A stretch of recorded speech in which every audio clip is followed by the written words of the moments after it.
At the height of the Cold War, the US and Russia raced to create weapons to give them an edge. In the late 1950s, the Soviets come up with what could be a game changer, a handgun that kills without a trace. In August 1961, a KGB hitman walks into a West German police station and defects. Bogdan Stashinsky is interrogated by the CIA, and he spills the beans on a high-level hit he just carried out using a top-secret gun that induces a heart attack on the victim. He claims to have poisoned 2 Ukrainian exiles, both very much enemies of the Soviet state. Stashinsky claims to have used a modified pistol that, instead of firing a bullet, sprays a little bit of a spray of hydrogen cyanide vapor right into somebody's face.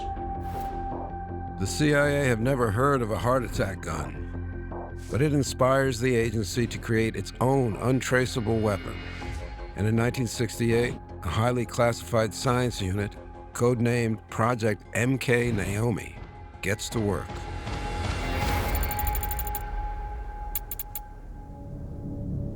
When CIA finds out that the Soviets have a poison gun, they set out on a mission to create something even better. They want a toxin that's fatal, untraceable, undetectable, and would look like natural causes in the case of the victim if they were ever discovered. Toxins are basically nature's poisons. They are things that are highly poisonous that exist out there in the natural world. They land on something called a saxitoxin. Saxitoxin is found in contaminated clams, and it is 1,000 times more deadly than cyanide. It works very quickly to disrupt your nervous system, interfering with your ability to breathe, causing heart failure, leading to a heart attack.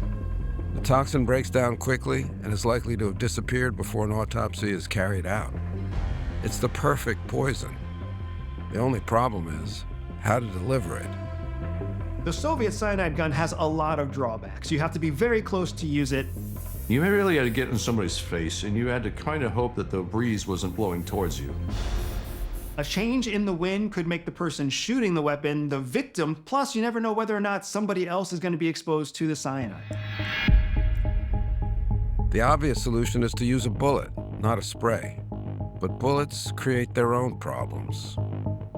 If they use a bullet or pellet, it will leave a physical trace, even if the poison doesn't. So the MK Naomi unit develops the only way to covertly shoot a target with saxitoxin. They freeze the poison into a hair-thin dart that will leave nothing but the tiniest little pinprick. But does this strange weapon ever get off the drawing board?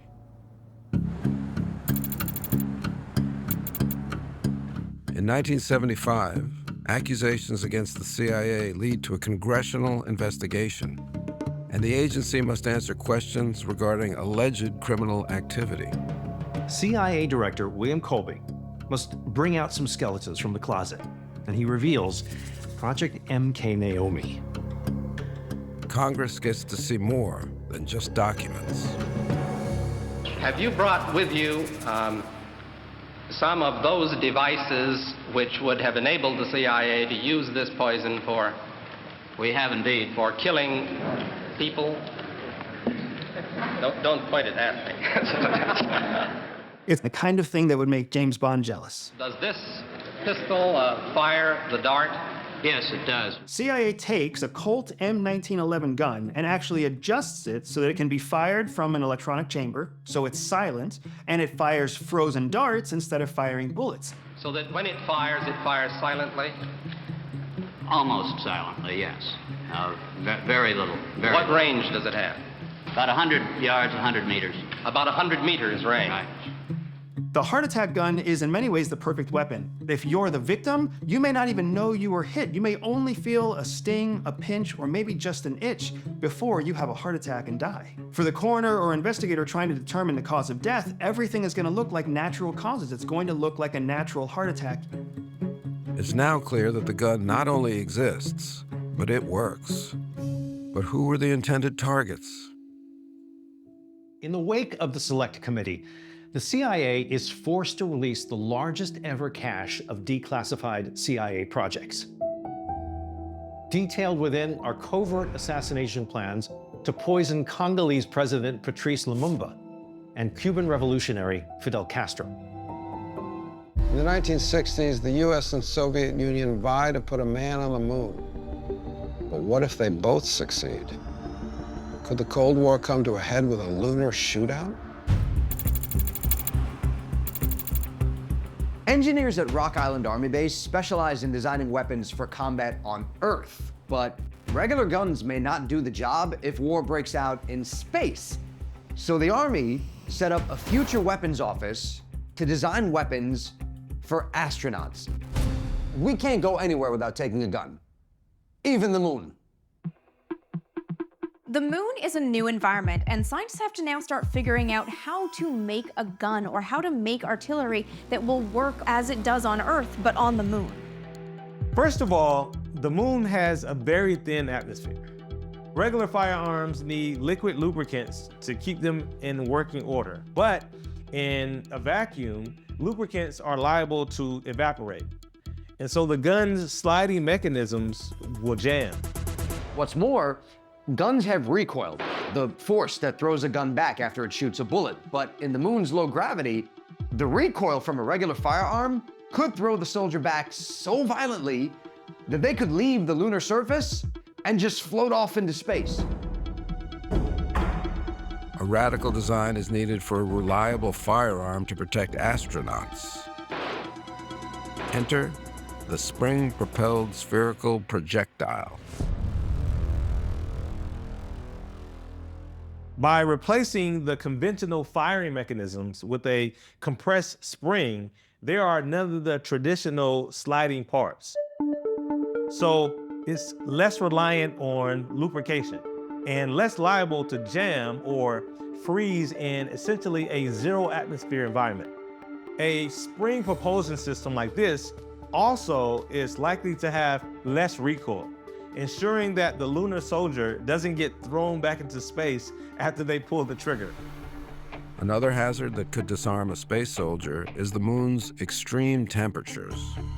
During the day, it gets up to 250 degrees Fahrenheit and plummets at night to minus 250 degrees. So the Army's regular M14 rifle could freeze or explode under these extreme temperature conditions.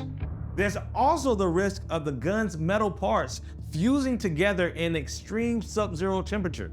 It's a reaction called cold welding. It would render the weapon immediately unusable. This is where the spin-stabilized microgun would come in handy. The gun does away with many of the complex mechanics of the standard firearm. So there are fewer parts that are vulnerable to freezing or exploding through excess heat. And it can be assembled using a variety of non-metal materials like ceramics or plastics, which is perfect to avoid cold welding.